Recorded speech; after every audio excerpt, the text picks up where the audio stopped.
बिस्मिल्लाहिर्रहमानिर्रहीम, अस्सलाम वालेकुम स्टूडेंट्स। आज की जो आपके लिए जो एक्सपेरिमेंट है वो है आरबीसी काउंट की आइडेंटिफिकेशन। आरबीसी काउंट किस तरह से किया जाता है, गिवन सैंपल ऑफ ब्लड, उसके हवाले से बात करेंगे। पहले आपको पता होना चाहिए आरबीसी होते क्या हैं। RBC basically red blood corpses, ठीक है। इनका काम क्या होता है, लास्ट जो एक्सपेरिमेंट था उसमें हम हीमोग्लोबिन के हवाले से पढ़ के बैठे। तो haemoglobin basically is present in the RBCs, और आरबीसीज का जो टाइम स्पेन है वो है 120 डेज, यानी 3 महीने। 120 डेज जो है वो आरबीसीज लाइव रहते हैं। कहाँ बनते हैं? बोन मैरो में बनते हैं। एक पूरा प्रोसेस है, एरिथ्रोपोइसिस कहलाता है वो process.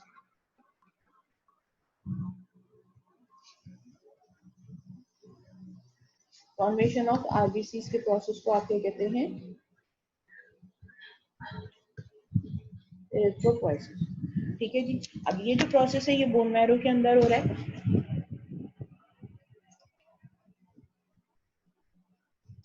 By the stem cells. जो आपके जो स्टेम सेल्स हैं, अच्छा यहाँ पे ये बात याद रखिएगा कि at the time of birth, जब इंट्रायूट्राइन लाइफ होती है फीटस की, तो उस टाइम पे एक सैक होता है which is known as yolk sac, ठीक है जी। Now this yolk sac has the wall, and the wall of yolk sac is very important as far as our blood cells are concerned, क्योंकि जो उनके जो progenitor sales होते हैं वो सारे के सारे yolk sac की वॉल से निकलते हैं, माइग्रेट करते हैं। अच्छा, इस तरह से होता है कुछ कि ये से फॉर एग्जांपल ये फीटस है, ठीक है। ये एक yolk sac होता है, और इस yolk sac की वॉल के अंदर जो सेल्स होते हैं वो माइग्रेट करते हैं from here to the growing foetus, ठीक है जी। अच्छा, यहाँ से जब ये सेल्स माइग्रेट करते हैं और फीटस में पहुंचते हैं, तो वहां पे जो आपका ग्रोइंग हार्ट होता है, जो कि प्रीमेच्योर हार्ट होता है, ये उसमें एंटर हो जाते हैं, और फिर वहां पे डिफरेंशिएट होकर जो है ये सर्कुलेट करना शुरू करते हैं, ठीक है। अब जब हार्ट जो सर्कुलेशन की जो प्रैक्टिस कर रहा होता है उस टाइम पे यही वो सेल्स होते हैं, स्टीलेट सेल्स, जो कि पंप होते हैं हार्ट से। अब जब ड्यूरिंग दिस पंपिंग प्रोसेस, जब ये ब्लड हार्ट से निकल के पूरी बॉडी में डिस्ट्रीब्यूट होना शुरू होता है, तो ये जो योक सैक के जो सेल्स होते हैं ये जाके सेटल डाउन हो जाते हैं into the liver, in the bone marrow, all the long bones of the body, बल्कि all the bones of the body and the liver. अच्छा, uh, for the certain period of time, that is 6 months of intrauterine life, liver जो है वो बहुत actively blood के cells को produce कर रहा होता है। लेकिन जैसे जैसे फीटस की जो ग्रोथ बढ़ती जाती है, मैच्योरेशन आती जाती है, liver is set aside to from production of the red cells और ऑल द ब्लड सेल्स, और लिवर जो है वो बाकी के जो फंक्शंस हैं, एंजाइम्स की जो फॉर्मेशन, मैच्योरेशन और जो बाकी के जो मैकेनिज्म्स हैं, लिवर उसकी तरफ डाइवर्ट हो जाता है। अब उसके बाद क्या होता है कि at the time of birth, जब बेबी दुनिया में आता है, तो उस टाइम पे उसकी जितनी भी लॉन्ग बोन्स होती हैं सारी की सारी जो है वो ब्लड सेल्स बना रही होती हैं। उनमें आपके तमाम जो इम्यून सेल्स होते हैं, WBC, प्लेटलेट्स, आरबीसी वगैरह, वो तमाम के तमाम बनते रहते हैं। एज एज प्रोग्रेसेस, 12 इयर्स की एज तक पहुंचते पहुंचते जो है वो आपका जो बोन मैरो है वो जो लॉन्ग बोन्स की जो शैफ्ट है उसके अंदर से आपका ब्लड फॉर्मिंग बोन मैरो खत्म हो जाता है, और उसके बाद वहां that is taken up by the fatty deposits. अब जो बोन मैरो रह जाता है वो कहाँ रह जाता है? Ends of the long bones के ऊपर रह जाता है। और उसके अलावा फिर आपकी जो फ्लैट बोन है, लाइक योर हिप बोन है, वो उसके अंदर जो है जो इलियक क्रेस्ट वगैरह, जहाँ पे वो एंड ऑफ द लाइफ तक रहता है बोन मैरो, बस वहां पे रह जाता है, और वहां से आरबीसी और बाकी के जो ब्लड सेल्स हैं उनकी प्रोडक्शन हो रही होती है। अच्छा, अब इसके बाद जो एक बहुत इंपॉर्टेंट बात है वो ये है कि बेसिकली जो स्टेम सेल्स हैं वो तो एक ही जैसे हैं, वो आगे हो क्या रहा होता है उसके लिए आपके साथ एक पिक्चर शेयर करती हूँ पहले मैं।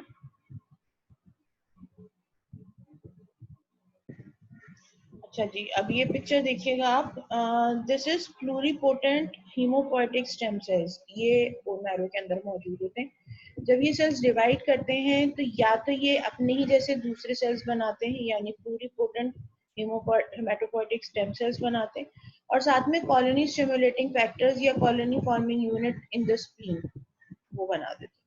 ठीक है जी। अच्छा, अब यहाँ पे जो प्लूरिपोटेंट हेमेटोपोइटिक स्टेम सेल्स बनते हैं, ये फर्दर डिवीजन होके लिम्फोइड स्टेम सेल्स में कन्वर्ट हो जाते हैं। अच्छा, ये हो क्या रहा है कि ये बेसिकली उस वक्त की बात हो रही है जब सेल्स डिवाइड हो रहे थे। ठीक है जी। इन द इंट्रायूट्राइन लाइफ जो स्टेम सेल्स बने लिवर के अंदर या बोन मैरो के अंदर, उनकी डिवीजन होती चली गई और कुछ सेल्स जो थे वह उसी टाइम पे डिवाइड होकर लिम्फोइड ऑर्गन्स में आके सेटल डाउन हो गए। ठीक है। और कुछ जो है वो स्प्लीन में चले गए और कुछ जो है वो बोन मैरो के अंदर चले गए। अच्छा, अब जो स्प्लीन के अंदर गए उन्होंने बाद में क्या किया कि उन्होंने फिर ये 3 तरह के सेल्स बनाए जो कॉलोनी फॉर्मिंग यूनिट ब्लास्ट्स, यहाँ ये बोन मैरो के अंदर जाते हैं। Colony forming unit granulocytes monocytes, ये भी बोन मैरो के अंदर रहते हैं। और मुख्तलिफ और जगह जहाँ से आपको आरबीसी डब्ल्यूबीसी की बहुत ज्यादा जरूरत होती है, ये वहाँ पे मौजूद रहते हैं। अच्छा, उसके बाद फिर जो है वो आते हैं आपके पास कॉलोनी फॉर्मिंग यूनिट मेगाकैरियोसाइट्स। अगेन ये भी बोन मैरो के अंदर रहते हैं और इनका काम होता है प्लेटलेट्स की फॉर्मेशन करना। लेकिन जो ये वाले सेल्स हैं लिम्फोइड स्टेम सेल्स, बेसिकली ये यहाँ पे नहीं रहते हैं, ये 2 जगह पे डिवाइड हो जाते हैं। एक जो सेल्स की जो टाइप है वो चली जाती है आपके जो बड़े लिम्फोइड ऑर्गन्स हैं, लाइक स्प्लीन हो गया, टॉन्सिल्स हो गए, थाइमस हो गया, ठीक है, और लिम्फ नोड्स हो गए, वहां चले जाते हैं। लिम्फ नोड्स में और क्या कहते हैं आपके टॉन्सिल्स के अंदर ये सेल्स हैं, ये बी लिम्फोसाइट्स बनाते हैं, थाइमस में टी लिम्फोसाइट्स बनाते हैं। ठीक है जी। और स्प्लीन के अंदर दोनों तरह के सेल्स बन सकते हैं। फिर स्प्लीन के अंदर बाकी के सेल्स की भी फॉर्मेशन थोड़ी बहुत होती है, लेकिन आफ्टर बर्थ स्प्लीन का काम जो है वो फॉर्मेशन का रहता नहीं है। अच्छा, इसके बाद ये जो कॉलोनी फॉर्मिंग जो यूनिट है ब्लास्ट, ये फर्दर डिवाइड होके क्या बनाता है, इरिथ्रोसाइट्स में डिफरेंशिएट हो जाता है, colony forming unit of erythrocytes. और जो फर्दर आगे मल्टीपल स्टेप डिवीजन के बाद फाइनली आपको इरिथ्रोसाइट्स मिलते हैं, यानी आपको आरबीसीज मिलते हैं इस फॉर्मेशन से। कॉलोनी फॉर्मिंग यूनिट जो दूसरा है वो जैसे मैंने आपको बताया कि डिवाइड करता है जीएम में, यानी ग्रैनुलोसाइट मोनोसाइट्स में या मैगोकैरियोसाइट्स में। ग्रैनुलोसाइट मोनोसाइट्स आपको पता है आपकी ग्रैनुलोसाइट्स बनाते हैं, यानी न्यूट्रोफिल्स, यूसिनोफिल्स और बेसोफिल्स, और मोनोसाइट्स बनाते हैं। मोनोसाइट्स जो है वो बाद में मैक्रोफेजेस में कन्वर्ट हो जाते हैं। अच्छा, उसके बाद फिर जो है जो मेगाकैरियोसाइट्स हैं उनका काम क्या है, मेगाकैरियोसाइट्स आखिर में जाके, जैसे कि आपको मालूम है बडिंग के थ्रू ये प्रोसेस होता है, आगे जब हम प्लेटलेट के एक्सपेरिमेंट्स करेंगे तो मैं आपको और भी फर्दर बताऊंगी।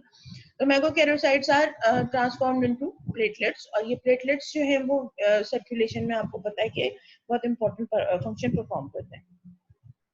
ये this was all about the formation of the cells. लेकिन जो मैच्योरेशन का जो प्रोसेस है एरिथ्रोसाइट्स की, मतलब जब ये यहाँ से होने के बाद जो फाइनल मैच्योरेशन होती है जिसमें इन्यूक्लिएटेड हो जाता है सेल, और उसके बाद फिर जो है वो सर्कुलेशन में आ जाता है, that final process of maturation takes place under the influence of erythropoietin.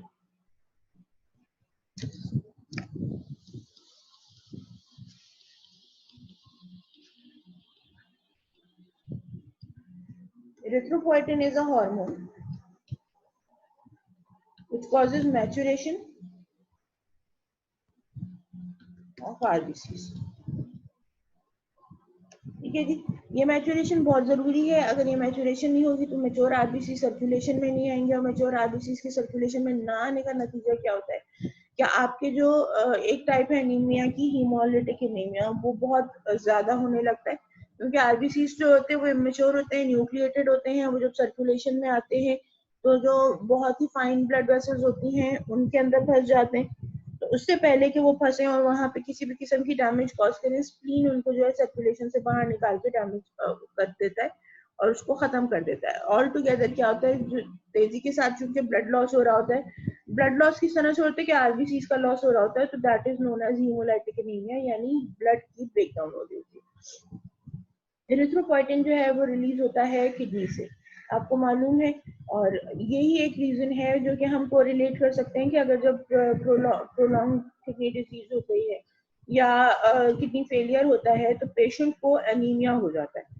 और वजह उसकी ये है कि जो एरिथ्रोपोइटिन रिलीज हो रहा है किडनी से, वो चूंकि किडनी फेलियर है तो किडनी अपने बाकी के फंक्शन नहीं परफॉर्म कर सकता, तो साथ में ये भी फंक्शन परफॉर्म नहीं कर पाता और एनीमिया कॉज करता है बिकॉज ऑफ दी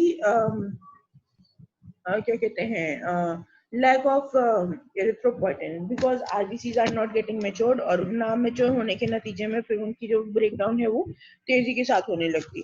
सो यहाँ तक ये बात हो गई। जब 120 डेज का टाइम स्पेन पूरा कर लेता है, अच्छा आरबीसीज आपको पता है न्यूक्लियस ना होने की वजह से वहां पे जो ग्लाइकोलिसिस होती है वो सिर्फ ग्लाइकोलिसिस का जो है प्रोसेस होता है, और आरबीसीज अपनी एनर्जी 3 महीने तक सिर्फ ग्लाइकोलिसिस के प्रोसेस से हासिल कर रहे होते हैं। अच्छा, इसके बाद फिर जब इनका टाइम स्पेन पूरा हो जाता है तो ये स्प्लीन में जाते हैं, और स्प्लीन में जाके ये डैमेज हो जाते हैं। एरिप्टोसिस का प्रोसेस कहलाता है, आपके मैनुअल में ये तमाम चीजें गिवन है, ठीक है जी। एरिप्टोसिस का प्रोसेस कहलाता है, यानी this is a program cell death for RBCs. This is a program cell death for RBCs. ये मैं आपके साथ आपको मैनुअल शेयर भी कर रही हूँ, जरा सा देख लें इसको। This is the program cell death of RBCs, ठीक है जी। एजिंग हो जाती है, death of mature RBCs takes place. RBCs ages and undergoes changes in the plasma membrane or reticuloendothelial system in the liver, spleen and bone marrow. Break it down. The process removes old and defective cells and continually purges the blood. Eryptosis normally occurs at the same rate as erythropoiesis, यानी जितने sales बन रहे होते हैं उतनी ही की eryptosis हो रही होती है। ये इक्विलिब्रियम रहता है। ये अगर इक्विलिब्रियम आगे पीछे हो जाए तो उसके नतीजे में, जैसे कि आपको मैंने बताया कि अगर फॉर्मेशन कम हो रही है तो भी एनीमिया होगा, अगर ब्रेकडाउन ज्यादा हो रहा है तो भी एनीमिया होगा, ठीक है जी। तो बहुत सारी जो डिजीजेज हैं वो सारी इनके जो फेयर बैलेंस है उसके आगे पीछे हो जाने के नतीजे में जो है वो हो जाती हैं डिजीजेस ब्लड से रिलेटेड। अच्छा, इसके बाद फिर अब अगर हम बात करते हैं जैसे कि एनीमिया पे, तो हम अच्छा खासा डिस्कशन पहले ही हीमोग्लोबिन के साथ कर चुके हैं। यहाँ पे जो बहुत इंपॉर्टेंट चीज है जो हमें याद पता होनी चाहिए, जो दो चीजें हैं जो बहुत इंपॉर्टेंट हैं, एक है हीमोलिटिक एनीमिया और एक है ए प्लास्टिक एनीमिया, जो कि यूजुअली रिलेट कर रहे होते हैं with the number of RBCs. बाकी के जो एनीमियाज होते हैं वो यूजुअली रिलेट कर रहे होते हैं by haemoglobin concentration, but aplastic anaemia और हीमोलाइटिक एनीमिया यूजुअली रिलेट कर रहा होता है with the number of RBCs, because aplasia means no plasia formation या मल्टीप्लिकेशन।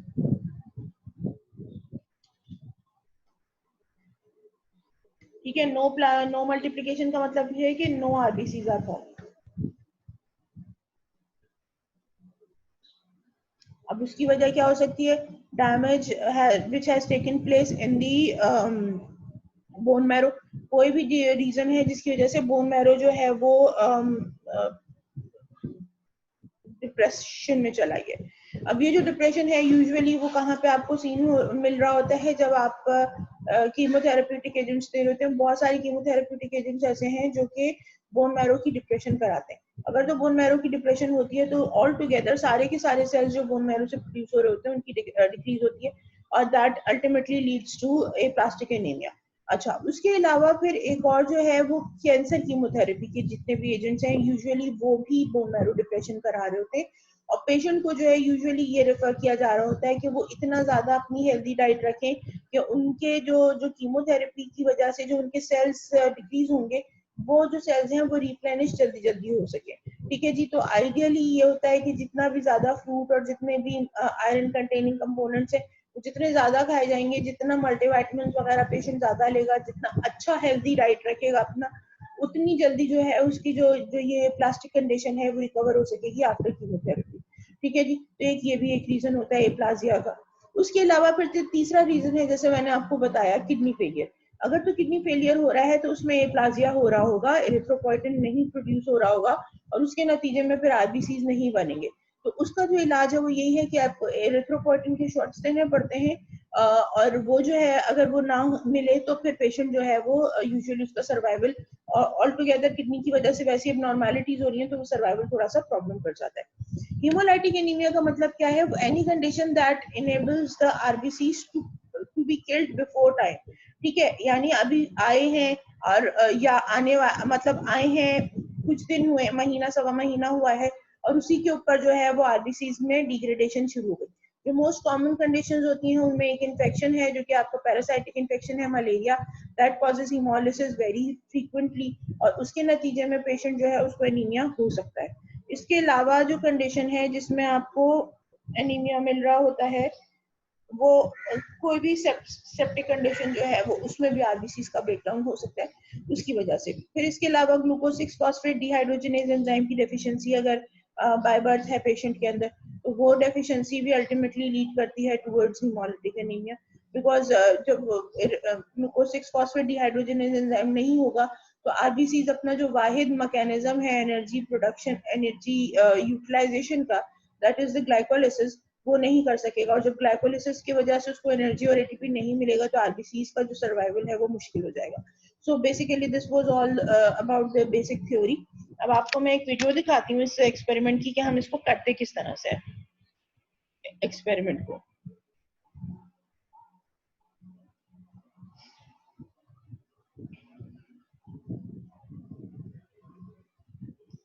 ये है डीके बायो सॉल्यूशंस की ये वीडियो है। If I am not wrong ये सही है या नहीं है देख लेते हैं इसको, अदरवाइज हम फिर इसकी कोई और वीडियो भी देख सकते हैं। ये आरबीसी का डाइल्यूटिंग फ्लूइड होता है जो कि हेम सॉल्यूशन कहलाता है। मर्क्यूरी क्लोराइड, सोडियम सल्फेट और डिस्टिल्ड वाटर इसके अंदर ऐड किया जाता है, ये सोल्यूशन होता है। साथ में फिर इसके जो है वो ये आरबीसी पिपेट है, अगर आप देखें इसके अंदर ये रेड कलर की बीट पड़ी हुई होती है। अच्छा, इसको ये प्रिक किया जाता है, ये प्रिक किया, 0.5 मार्क तक जो है ब्लड को एस्पिरेट करते हैं और उसके बाद फिर हाइम सोल्यूशन जो है इसके अंदर एस्पिरेट कर लेते हैं up to the mark of 101। ठीक है जी, ये डाइल्यूशन हो गई है। अब ये जो डाइल्यूशन हो गई है इसको मूव करेंगे इस तरह से। ये एक तरीका है, दोनों हाथों के दरमियान में रख के आपने सोल्यूशन को डाइल्यूट करना है। ठीक है जी, 3 to 4 मिनट्स तक इसको डाइल्यूट करते रहते हैं। इसके बाद फिर थोड़े से जो शुरू के, क्योंकि आपको ये वाला डाइल्यूटेड फ्लूइड चाहिए तो आप शुरू का जो पोर्शन है वो थोड़ा सा डिस्कार्ड करते हैं कॉटन में लेके, आप लगाते जाएंगे वो कैपिलरी मेथड से बाहर निकलता चला जाएगा। अब ये आपका जो है वो हीमोसाइटोमीटर है। ठीक है जी, अभी इसके ऊपर कवर स्लिप रख के और उसके साइड पे आप जो है इसको रखते हैं और ये आपका जो हीमोसाइटोमीटर है ये चार्ज हो जाता है।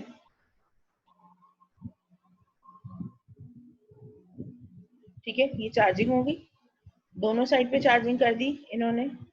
इसको 2 से 3 मिनट के लिए सेटल डाउन होने देते हैं और उसके बाद फिर इसको माउंट करते हैं। पहले लो पावर के ऊपर आप आइडेंटिफाई करते हैं कि आपने कौन से, ये वाले जो देखें ये जो सुराख है इसके अंदर आपने जो है ये जो 5 सुराख हैं इसमें, अभी ये देखें ये आरबीसीज हैं, इन आरबीसीज को आपने इसमें से काउंट करना है कि हर सुराख के अंदर, हर डब्बे के अंदर कितने कितने आरबीसीज मिल रहे हैं। ये आरबीसीज काउंट करेंगे। यहाँ पे जो लाइन के ऊपर आ रहे हैं वो जो है वो अगले वाले सुराख, अगले वाले डब्बे में, यानी ये जो लाइन पे आ रहे हैं वो इधर जाएंगे, ये वाली लाइन पे आ रहे हैं जो आगे वाले में जाके काउंटिंग की जाएगी इसकी। इस पोर्शन को मैं आपको जरा सही से बता देती हूँ कि से फॉर एग्जांपल यहाँ पे आप आरबीसीज देख रहे हैं, ये कितने 1 2 3 4 5 6 7 8 9 10 11 12 13। ठीक है, अब ये जो इस लाइन पर जो आरबीसीज आ रहे हैं वो आपने इसी डब्बे में काउंट करने, लेकिन इस लाइन वाले आरबीसीज को आप इस वाले डब्बे में काउंट नहीं करेंगे। तो आपका जो काउंटिंग का जो मैकेनिज्म होता है वो यूं होता है, इधर से यहाँ। ठीक है, ये 2 लाइंस जो है वो इस डब्बे में चली जाएंगी, ये वाली जो 2 लाइंस पे आरबीसीज आ रहे हैं वो इस डब्बे में काउंट होंगे, इस वाली लाइन से जो इस वाले पे जो आरबीसीज आ रहे हैं वो इस वाले डब्बे में काउंट होंगे। इस तरह से ये 16 डब्बे होते हैं जो कि आपको काउंट करने होते हैं। ये 16 डब्बे आप काउंट करेंगे 5 बॉक्सेस में से। ठीक है जी, तो ये जो 5 बॉक्सेस हैं, अब से फॉर एग्जांपल इन्होंने इसमें से काउंट किए, इधर 112 हैं, 101, 99, 98 एंड 116 सेल्स हैं जो कि इधर काउंट हो सके हैं फॉर एग्जांपल। ठीक है जी, अब इनको क्या करेंगे आप टोटल करेंगे।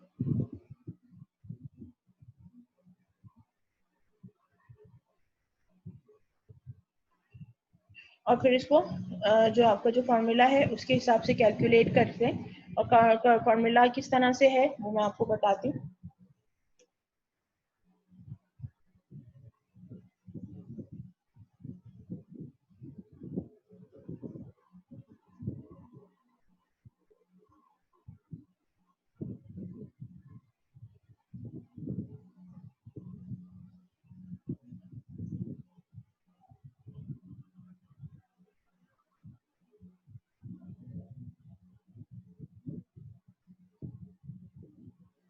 अच्छा जी, मेरे ख्याल में ये जो शेयरिंग है वो आपकी यही वाली शेयरिंग है, न्यू शेयर में, फिर भी मैं इसको ही, हाँ ये यहीं पे शेयर कर रहा है इसी वजह से। ये देखें जी, ये फॉर्मूला है आपका।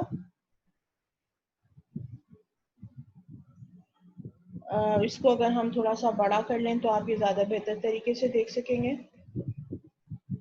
अब देखें, टोटल आरबीसी काउंट में एन एन वो नंबर है जो आरबीसी काउंट हुए हैं। वॉल्यूम जो है वो आपका है 4000। ठीक है जी, 4000 किस तरह से आ रहा है? 4000 इस तरह से आ रहा है कि आपके 80 स्मॉल स्क्वायर्स हैं जिनका जो एरिया है वो one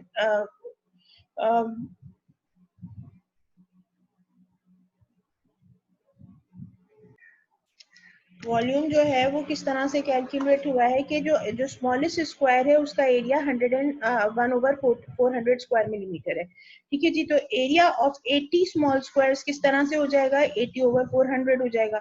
depth of the counting chamber जो है वो 1/10 है डेप्थ, यानी अब इसको मैं आपको इस तरह से बता सकती हूँ कि फॉर एग्जाम्पल आपके पास ये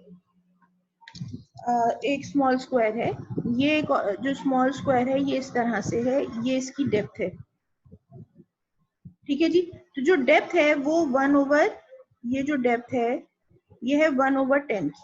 ठीक है, और ये जो इसका जो पूरा एरिया है ये 1/400 का बन रहा है। ठीक है जी, तो अब जब आप इसको आपस में मल्टीप्लाई करेंगे तो ये कितना हो जाएगा? 1/4000 हो जाएगा। 4000 मल्टीप्लाइड बाई 80, क्योंकि आपने ऐसे जो स्मॉल स्क्वायर्स हैं वो 80 किए। ठीक है, तो अगर फॉर एग्जांपल इस फॉर्मूला में आप डालते हैं इसको, ये फॉर्मूला अभी छोड़ दें 2 मिनट के लिए, हम ये बात कर रहे हैं कि जी आपके पास आ रहा है एन,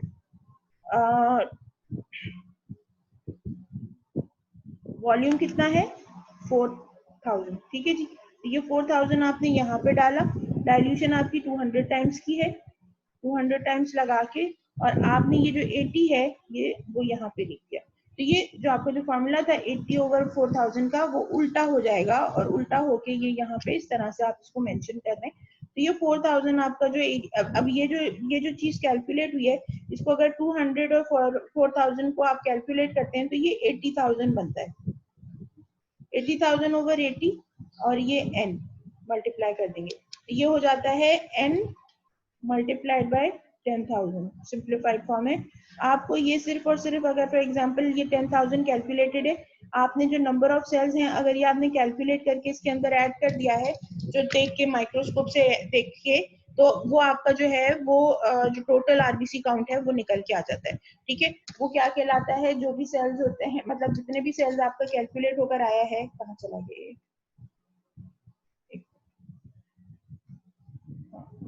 जितने भी जो आपका जो कैलकुलेशन होकर आया है वो सेल्स पर क्यूबिक मिलीमीटर, ये आपका वो आ जाएगा, आरबीसी काउंट आ जाएगा। ठीक है जी, अब इसकी जगह पे से फॉर एग्जांपल अभी जो हम वो वीडियो देख रहे थे उसके अंदर उन्होंने कहा था 546 जो है आपके सेल्स टोटल कैलकुलेट में। इसको जब आप 10,000 के साथ कैलकुलेट करेंगे तो कितना आंसर आएगा इसका? कैलकुलेटर से करके देख लेते हैं, 1 मिनट इसको। कैलकुलेटर ओपन कर रही हूँ मैं, 1 मिनट ठहरिएगा।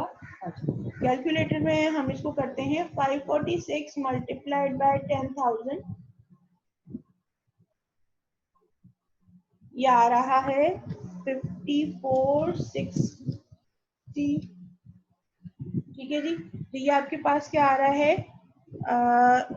यूनिट 10, 100, 1000, 10,000, लाख, 10 लाख। ठीक है जी, तो ये आ रहा है 10 लाख, तो ये क्या हो जाएगा? 10 लाख पे 1 मिलियन हो जाता है, तो ये 5.46 मिलियन सेल्स पर मिलीमीटर क्यूब हो जाएगा। ठीक है जी। अच्छा, अब आपको मालूम है कि आपकी जो नॉर्मल जो रेंज है आरबीसीज की वो कहाँ से कहाँ तक है? 4.5 टू 5.5 मिलियन सेल्स पर क्यूबिक मिलीमीटर की नॉर्मल रेंज है। या आपका जो आरबीसी काउंट आया है ये नॉर्मल रेंज में आया है। होप आपको ये चीजें समझ में आ गई होंगी। Thank you so much. Allah Hafiz.